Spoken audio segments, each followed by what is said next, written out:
Saké, or respect, is very interesting here in Japan. Hello, my name is Greg Story. I'm the president of Dale Carnegie Training and the best-selling author of Japan Sales Mastery. Well, respect in Japan is quite interesting.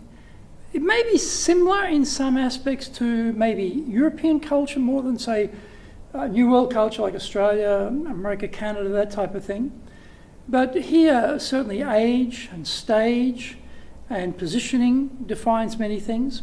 Positioning is interesting because a low-ranked employee of a very major company will be shown a lot of respect by, say, a president of a smaller company. Now, normally you think the president's, a big deal in a company, and this low-ranking minion in some big company would have the power balance in favour of the company president. Not necessarily. In Japan, the status of power and the respect of power is obviously related to size of company. So if you're dealing with a massive big Japanese organisation, and you're dealing with someone who's relatively low ranking in that company, and your company's not that big, then you will show them a lot more respect than their actual position would perhaps normally invite. So when you're dealing with big companies, don't think, well, I only have to respect the top people or the tree here, and all these people down the bottom are nobodies. That's not how they see themselves. They're very proud. We work for a major corporation. We're really powerful, and part of that power comes to me. I don't have to be any good myself, but I get the power from the organisation. And your company's much smaller than ours, particularly if you're a supplier, so I'm ranked much higher than you in a social scale, which is sort of interesting. Like, you don't think about that too much, but within the culture, for example, often they have company housing, and so, the ranking there between families is based on position power, and it permeates, through the whole atmosphere of the community. So the division head's wife is sort of the queen bee over the other wives, because their husbands are lower ranked. And the other thing too is the actual capacity of the person as a professional isn't always everything that's needed to be respected. So in Japan, the position is respected. You mightn't be a particularly good division head or section head, but the position is very much respected. So people will show respect for the position. They sort of separate out the individual and the position, which in most Western societies, we respect the ability of that person. We respect their capacity, their professionalism. And we're not so impressed by the rank. Like, I think one of the standard things is everyone's a vice president in America, for example, right? So, but in many other countries, vice president actually means vice president. So again, position power, what does that mean? But we tend to look for the actual capabilities of the person. The other thing in Japan is also age. Now, if you're average ability, but you're older, you get respected in Japan. In youth cultures, Western youth cultures, maybe not so much. Being an Australian, growing up in Australia particularly, older people get shown no respect for their age. People are only respected for their ability. Age, nothing to do with it. So if you want to grow old, come to Japan, because as you get older here, you'll accrue more and more respect from everybody in the society. My own country, no, not much. So that's another thing too. The age of people, and they have a thing in their language around the way they speak to each other really tells where you sit in the hierarchy by the way they speak to you.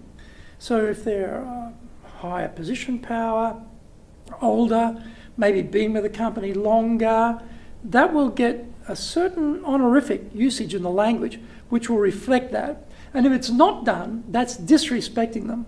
So again, it's very subtle. I mean, as a foreigner, we don't have to worry too much about that. Keigo, the polite language, is pretty complex. If you have the basics, it's okay. If you don't speak Japanese, don't worry about it. But remember though, within their culture, that age thing is very much a factor. So when you're in a meeting, and you might have some very dynamic young people there, and you think, wow, this is the future. These are the guys, they know what's going on.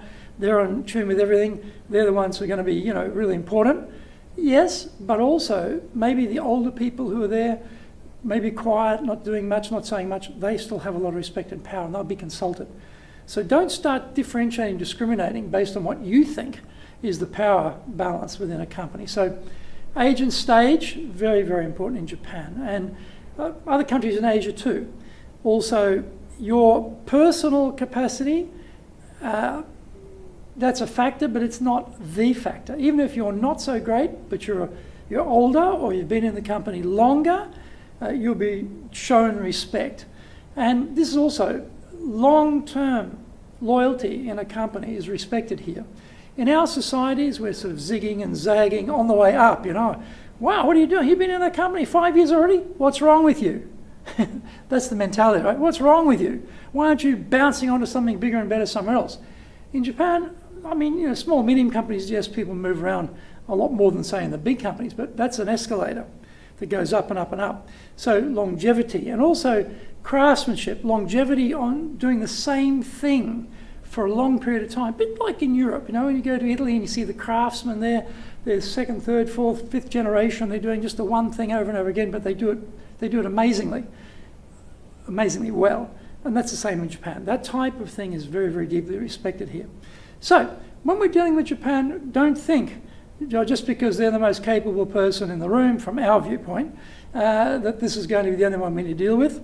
Look at the hierarchy of age and stage in the company. And don't think the other way around, that, oh, this person's a division head. They must be really capable. Maybe not. Maybe they're the division head because they've been there the longest. Maybe they're the division head because they're the oldest. You know, maybe they're the division head because it's their turn to move up. So don't mistake position power with capability.